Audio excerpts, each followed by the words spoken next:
যখন senior citizen হয়ে যাবেন তখন কনস্ট্যান্টলি রানিং পলিটিক্সে ফ্রন্ট লাইনে থাকাটা ডিফিকাল্ট হয়ে যায়।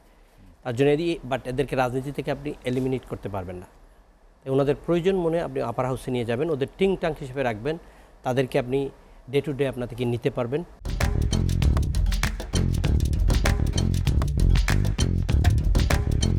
আলোচনা হবে, ক্রাইসিস মুভমেন্টে এদের হেল্প লাগবে, is very important upper house. Rainbow nation তারা বলেছে যে আমরা অন্যান্য পলিটিক্যাল পার্টি নিয়ে সরকার গঠন করতে চাই। It is a good idea. বাকি সবগুলোর মধ্যে সব দলের একটা প্রপোজাল থাকে। আমাদের প্রপোজালে আছে ডে ওয়ান থেকে আপনি জানেন ডিসেন্ট্রালাইজেশন, আমরা প্রাদেশিক সরকার করতে চাই, যেটা বিএনপিও আসছে, সেটা এই সরকারও চিন্তা করছে, এটা তো টেম্পোরারি। এগুলো করতে হলে কি আপনি দেশকে পলিটিক্যাল পার্টি জনগণ ইউনাইট থাকতে হবে। আপনি দেশকে ডিভাইড করে একটা অংশকে বাদ দিয়ে আপনি কিন্তু এটা করতে পারবেন না। সরবাই ওনার বক্তব্য বলেছেন আমরা চাই সবাইকে নিয়ে করতে।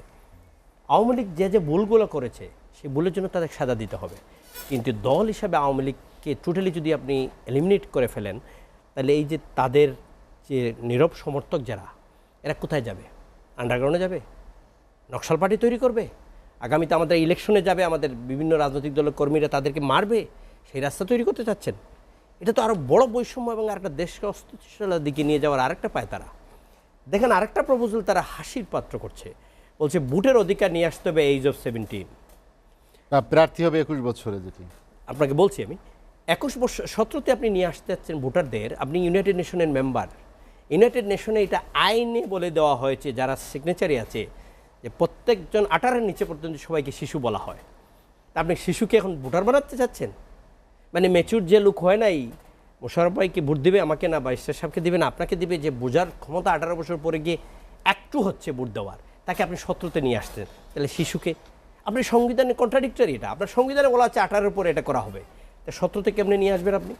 আপনি বলছেন সংস্কার করবেন সংবিধানে। আপনি সংবিধানে সংস্কার করার জন্য আপনাকে পলিটিক্যাল পার্টিজ আর ম্যান্ডেটরি আপনাকে লাগবে, কারণ আপনি যে সংস্কার এখন করবেন that has to be ratify in the first session of the parliament, next পার্লামেন্টে। যে ক্ষমতায় আসবে পলিটিক্যাল পার্টিসগুলো সবাই মিলে এইগুলো সব যদি পার্লামেন্টের প্রথম দিনে নেক্সট ইলেকশনের পরে রেটিফাই না করে, এভরি সিঙ্গল আপনার সংস্কার নান অ্যান্ড ভয়েড হয়ে যাবে, তখন আপনারা কেউ আসে এটা করতে পারবেন না। সুতরাং আপনারা পলিটিক্যাল পার্টিকে দূরে সরিয়ে রেখে বিবাদের মানে লাইন তৈরি করে আপনি সংস্কার করতে পারবেন না। আপনাকে লাইনের মধ্যে থেকে আলোচনা করে এটা করতে হবে। দ্বিতীয় হলো, আজকে উনি বলেছেন যদি আপনারা সংস্কার না চান আমরা নির্বাচন দিয়ে দিব। এই ব্লেমটা পলিটিক্যাল পার্টির উপরে দিবেন না। সংস্কার করার জন্য পলিটিক্যাল পার্টিরা, জাতীয় পার্টি জি এম কাদের সাহেব নিজে বলেছেন যতটুকু সময় প্রয়োজন ন্যায্য দিব। তারেক রহমান সাহেব বলেছেন আমরা এই সরকারকে ব্যর্থ করতে চাই না, বলেছেন না? জামাতের আমির সাহেব বলেছেন। এখন যারা স্টেক হোল্ডার আছে, বাকি ডানপন্থী বামপন্থী যারা আছে, সবাই বলেছে যে ডক্টর ইউনূস একজন সম্মানী লোক, পৃথিবীর সারা কাছে ওনার পরিচিত, আমাদের দেশের একজন অ্যাসেট উনি, আমরা ওনাকে সময় দিতে চাই। কিন্তু ইউনূস সাহেব কি দেশ চালাচ্ছেন নাকি বৈষম্য বিরোধী নাম ছাত্ররা চালাচ্ছেন?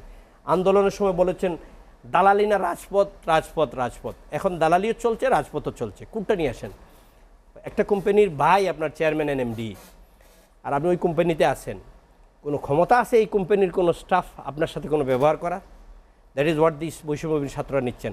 ভাই বসে আছে 3 জন, উপদেষ্টার ভিতরে ঢুকায় রাখছেন, আপনারা যা ইচ্ছা তা করছেন। এটা দিয়ে সংস্কার করবেন কেমনে? শেখ হাসিনার গভর্নমেন্ট তো সেটা করছিল। আমি মোশাররফ ভাইরা আমরা তো বোকাল টকশোতে এই জন্য ছিলাম। এখন কি সেই রাস্তায় আপনারা আবার বিরাজনীতিকরণের একটা রাস্তা তৈরি করতে চাচ্ছেন? এটা এই দেশের মানুষ মেনে নেবে না, এদেশের রাজনীতি মেনে নেবে না। শুনেন, ইন্দিরা গান্ধীর হত্যাকারীর ছেলে কিন্তু জাতীয় সংসদের নির্বাচন করে পার্লামেন্টে আসছিল, জানেন তো, স্বতন্ত্র হয়, যে 6 জনের মধ্যে 1 জনের ছেলে। আপনি যদি আওয়ামী লীগের যতগুলো ভুল করেছে, যারা আছে অপরাধী, তাদের বিচার দেন নর্মাল প্রক্রিয়ার মধ্যে দিয়ে। কালকের বক্তব্য দেখলাম বৈষম্য বিরোধী এক নেতা বলেছেন আগে বিচার পরে সংস্কার। কয়টা তাইলে বিচারটা শেষ এত তাড়াতাড়ি হয়ে যাবে? কাঙ্গারু কোর্টে বিচার করবেন, 2 দিন পরে তো আবার আপনারা আমরা আরেকটা দল আসে বলবে এই বিচার হয় নাই। আপনি তাড়াহুড়া বিচারে করতে পারবেন না। তার জন্য আপনাকে এখন ইমিডিয়েটলি যে সংস্কারগুলো হলো, নির্বাচনী সংস্কারটা করা উচিত সব রাজনৈতিক দলকে নিয়ে, যে নির্বাচন কমিশনের পাওয়ারটা এক্সারসাইজ কীভাবে করবে। দেন সবচেয়ে বড় ইম্পর্টেন্ট, আপনারা দল তৈরি করছেন, আপনার 3 ভাই বসায় রাখছেন ওইখানে, যারা ওইখানে রেফারিগিরি করবে। এখন আপনি ফুটবল আমার সাথে খেলবেন মাঠে, আর বাই থাকবে রেফারি, এখানে আমার জেতার সম্ভাবনা আছে কি? এখানে বিএনপি কি পারবে এই গোল দিতে? পারা তো যাবে না ভাই। সুতরাং আপনারা যদি কিংস পার্টি করেন হোক আর পলিটিক্যাল পার্টি করেন, ইট ইজ ইয়োর রাইট আপনি করার, দেশের একজন নাগরিক হিসাবে। কিন্তু আপনাকে খেলতে হলে প্লেয়ার হয়ে খেলতে হবে, নট দি রেফারি। সুতরাং আপনারা যদি দল তৈরি করেন, উপদেষ্টাগুলো সরে আসেন, সরে এসে আপনারা রাজনৈতিক দল তৈরি করেন, কিংস পার্টি করেন। দ্বিতীয় আর একটা কথা হলো, আপনারা যদি রাষ্ট্র ক্ষমতায় থেকে নির্বাচন দেন, সেই পুলিশ আপনাদের কথা শুনবে, সেই নির্বাচন কমিশন আপনাদের কথা শুনবে, সেই আবার ইউএনও আপনাদের কথা শুনবে। তাইলে আমাদের এই আন্দোলন তো সব ব্যর্থ হয়ে আবার চলে গেল। আল্লাহ কস্তে এগুলো জাতিকে বিভেদ সৃষ্টি করবেন না। Let's have a sit together. এটা ফর্ম এ গুড নেশন করতে হলে আপনাকে বসে এখানে সব রাজনৈতিক দল আলোচনা করতে হবে। স্টেক হোল্ডারদের বাইরে রেখে যদি আপনি মনে করেন যারা আছে বাদ দিবেন, কোনো আলোচনা ফলপ্রসূ হবে না। সেই পরিবর্তনটা আপনি জোর করে ক্ষমতায় থেকে করবেন, পাবলিক ম্যান্ডেট ছাড়া, পলিটিক্যাল পার্টির অ্যাফিলিয়েশন ছাড়া, বিরাজনীতিকরণ করে সম্ভব? আপনাকে একটু খুলে বলি, আপনি তাড়াতাড়ি রাজনৈতিক নেতা হইতে পারবেন না, তাড়াতাড়ি মন্ত্রী এমপি হইতে পারবেন, রাজনৈতিক নেতা হইতে পারবেন না। এটা ধারাবাহিক প্রসেস, পলিটিক্যাল লিডার এটা ধারাবাহিক প্রসেস, দীর্ঘ প্রক্রিয়ার পরে গিয়ে একটা জায়গায় রাজনৈতিক নেতা হয়।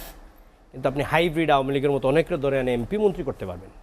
এরা রেতা না, আওয়ামী লীগের লায়াবিলিটি হয়ে আজকে আওয়ামী লীগের গলায় ঝুলতেছে এরা।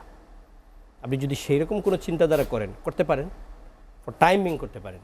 এদেশের মানুষ কিন্তু যদি খেয়াল করে সব কিছু করতে পারে, অত্যাচার নির্যাতন সহ্য করেও কিন্তু রিভোল্টও করতে পারে। এখন আপনি দেখেন তৈরি একটা জিনিস আপনাকে বলতে হয়, পৃথিবীর 3টা গণ অভ্যুত্থান খুব সিগনিফিকেন্ট, এখানে আলোচনা করতেই হয়। আরব স্প্রিং শুরু হয়েছিল, সেই আরব স্প্রিংয়ের সবচেয়ে ডেঞ্জারাস দেশটা হলো তিউনিশিয়া। বেন আলী ছিলেন সেই তিউনিশিয়ার প্রধানমন্ত্রী প্রেসিডেন্ট। উনি 34 বছর রাষ্ট্র ক্ষমতায় ছিলেন। 1 মাস আন্দোলনের পরে he fled to Saudi Arabia with তার ওয়াইফ এবং 3 চিলড্রেন। পরে এই দেশটাতে 11-এর পর থেকে 4টা গভর্নমেন্ট পরিবর্তন হয়েছে, 4 Times, because of the political unrest, because of the political পার্টির মধ্যে আন্ডারস্ট্যান্ডিং নাই, because of their economic crisis. তারা এখন এত ইকোনমি খারাপ, রিকভারি আর করতে পারছে না। দেন কাম টু দি শ্রীলঙ্কা। শ্রীলঙ্কাতে আপনার অভ্যুত্থান হলো, রাজাপাকসে চলে গেল, দে ফ্লিড। সেই শ্রীলঙ্কা আমাদের কাছ থেকে লোন নিয়ে রিপেমেন্ট করে ফেলছে। 2022-এ 2 বছরের মাথায় 3.3 বিলিয়ন থেকে এখন 9 বিলিয়ন তাদের foreign reserve, because of the good management with the political parties. Number 3 Bangladesh, Sheikh Hasina fled to India, Awami League ক্ষমতায় নাই। আপনি আমাদের ম্যানেজমেন্ট ভালো নাই বলে আমাদের ইকোনমির অবস্থা খুবই খারাপ। আমাদের মূল্যস্ফীতি, ধানের সিজন, এখন ধানের দাম আজকের পত্রিকা দেখছেন আপনি কোথায় চলে যাচ্ছে।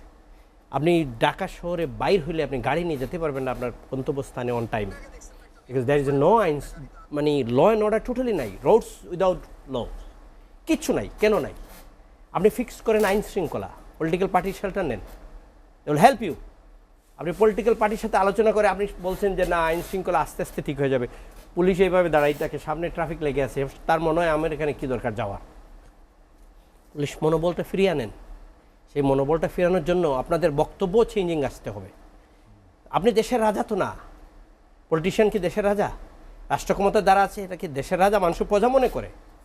এটা মনে করলে তো হবে না। আপনি বৈষম্য বিরোধী আন্দোলন করেছেন, একা এটা হয় নাই, সবার সম্মিলিত প্রচেষ্টা এই আন্দোলনের সফলতা এসেছে। এখানে ত্যাগ স্বীকার বিএনপির আনকাউন্টেড, এখানে জামাতের ত্যাগ, জাতীয় পার্টির একটা পার্টির ত্যাগ, বাকিটারও ত্যাগ, বামপন্থী ডানপন্থী সবাই আন্দোলনে অংশগ্রহণ করে। জি এম কাদের বিরোধী দলের নেতা হয়ে সংসদে বলেছিলেন বলে ওনার বিরুদ্ধে আপনার ডিজিএফআই বাসায় গিয়ে থ্রেট দিয়ে আসছে, তাই না? আমরা বলি নাই আপনাদের টকশোতে? সেই আন্দোলনের একাকৃতিত্ব সংবিধানের কবর দিয়ে ফেলবেন। আপনাকে কে ম্যান্ডেট দিয়েছে সংবিধানের কবর দেওয়ার জন্য? মুক্তিযুদ্ধকে আপনি 71-কে 24-এর সাথে তুলনা করে বলেন ওগুলো ইতিহাস, 53 বছর আমরা ফেলে দেবো, আমাদের 24টা হবে নতুন সংবিধান, প্রোক্লামেশন অফ ইন্ডিপেন্ডেন্ট। কিসের প্রোক্লামেশন অফ ইন্ডিপেন্ডেন্ট? এটা তো গণ অভ্যুত্থান, এটা তো গণ অভ্যুত্থান, এটা তো বিপ্লব হতো না। তাইলে আপনারা 5 তারিখের পরে করেন নাই কেন? এই সংবিধানের অধীনে শপথ নিয়ে ইউনূস সাহেব কেন চিফ অ্যাডভাইজার হয়েছেন, বাকিরা কেন অ্যাডভাইজার হয়েছেন? আপনারা যেতেন শহীদ মিনারে গিয়ে ওইখানে শপথ নিতেন, আপনারা আপনাদের প্রোক্লামেশনের এটা ডিক্লেয়ার দিতেন, পলিটিক্যাল পার্টির ম্যান্ডেট নিয়ে না নেন আপনাদের ব্যাপার ছিল। করলে আপনারা বলতে পারতেন আমরা পলিটিক্যাল পার্টির সাথে নেই। আপনি অর্ধেক সংবিধান, অর্ধেক হাইব্রিড, অর্ধেক আপনার বক্তব্য দিয়ে রাষ্ট্র চালানো যায় না। আন্দোলন করা যায়, কোনো রুলস থাকে না আন্দোলনে। গাড়ি জ্বালাইতে হইব, মারতে হবে,